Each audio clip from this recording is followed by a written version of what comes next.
Cinema చూపిత్త మామా నీకు cinema చూపిత్త మామా సీను సీనుకు నీతో కన్నీళ్ళెట్టిత్త మామా మామా అరే మామా అయ్యో మామా ఒరే మామా ఇట్టాగే అంతా కలిసి ఇప్పుడు జబ్బల వీరుడికి సినిమా చూపిస్తున్నారు.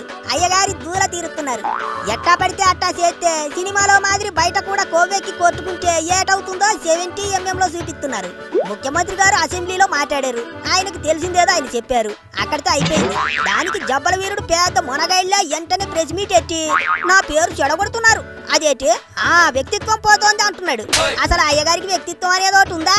ఉంటే ఎందుకు పనికిరాని ఆ స్మగ్లర్ గాడి సినిమా తీస్తాడా? ఆ బొక్కలో సినిమా తీసి జబ్బలు సరుతాడా? అయినా అసెంబ్లీలో ఎవరో ఎమ్మెల్యే అడిగితే దానికి సీఎం గారు సమాధానం చెప్పారు. అయిపోయింది. దానికి జబ్బల వీరుడు ప్రెస్ మీట్ ఎట్టి నేను సాంబార్లో ములక్కాడని పూతరేకులో బాదాం గింజని అని చెప్పుకుని బలుపు చూపించాడు. దెబ్బకు ఈ సీఎం సిరిగి చేటంత అయింది. ఇప్పుడు దీన్నే కెలికి వాసన చూడటం అంటారు. కొవ్వు పట్టిన ఏసాలు సినిమాల్లో ఎత్తే చూస్తారేమో గాని బయట కూడా అలాగే చేస్తానంటే చెంపించి కొడతారు. ఇంటి మీద రాళ్లు పడతాయి. పోలీసులు నాకేం చెప్పలేదు, ర్యాలీ తీయలేదు అని అబద్ధాలు చెప్పారు. తీరా ఏటైంది? వీడియోలతో సహా వాళ్ళు బండారం అంతా బయట పెట్టారు. చూడండి అయ్యగారు చేసిన ఘనకార్యం ఏటో కల్లారా చూడండి, మీరే చెప్పండి అని మొత్తం చూపించారు. ఇప్పుడు తలకాయ ఎక్కడెట్టుకుంటాడో. కటౌట్లు కట్టించుకునే స్థాయి నుంచి ఇప్పుడు దిష్టి బొమ్మలు తగలెట్టించుకునే స్థాయికి పడిపోయాడు. ఓవర్ యాక్షన్, ప్రతిదానికి ఓవర్ యాక్షన్. అసలు ఆ రోజు బెయిల్ ఇచ్చి ఇంటికి పంపించినప్పుడే వ్యవహారం ముగిసిపోయేది. కానీ జబ్బల వీరుడు ఆగుతాడా? పనిమాల అందరినీ ఇంటికి పిలిపించుకొని చేశాడు. వాళ్ళేదో తనకి సపోర్ట్ చేస్తారనుకున్నాడు. ప్రభుత్వానికి ఒళ్ళు మండేలా చేశాడు. ఆ చిన్న పిల్లోడిని పట్టించుకునే దిక్కు లేదు గాని జైలుకి వెళ్ళొచ్చాడని పెద్ద ఘనకార్యం చేసొచ్చాడని పొలోమంటే వెళ్ళిపోతారా అని అందరికీ ఇంకా మండిపోయింది. జైలు నుంచి వచ్చాక అన్ని మూసుకొని కూకుంటే ఏటీ జరిగేది కాదు. కానీ జబ్బల వీరుడు హంగామా చేశాడు. చివరికి తన చెప్పుతో తానే కొట్టుకున్నట్టు చేసుకున్నాడు.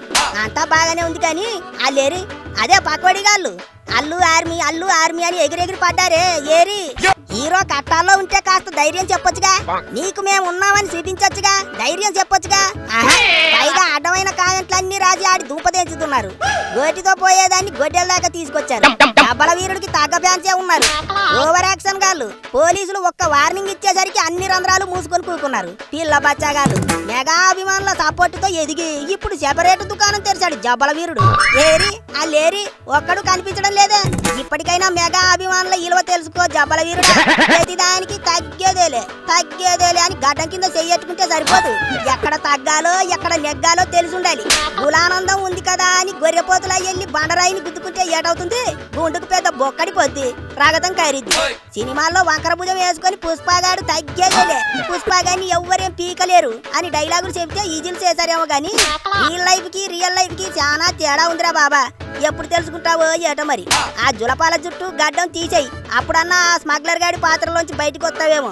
లేకపోతే బయట కూడా సినిమాలో చేసినట్టే చేస్తున్నావు నువ్వు. అయినా నువ్వు సినిమా తీస్తే జనం చూడాలి, కానీ ఇప్పుడు అంతా కలిసి నీకే సినిమా చూపిస్తున్నారు. దీన్నే బూమరంగా అంటారు. తగ్గి తీరాలి బ్రదర్. లేకపోతే ఇదిగా ఇట్ట అంతా కలిసి మొట్టికాయలు వేసి మరి బలుపు తగ్గిస్తారు.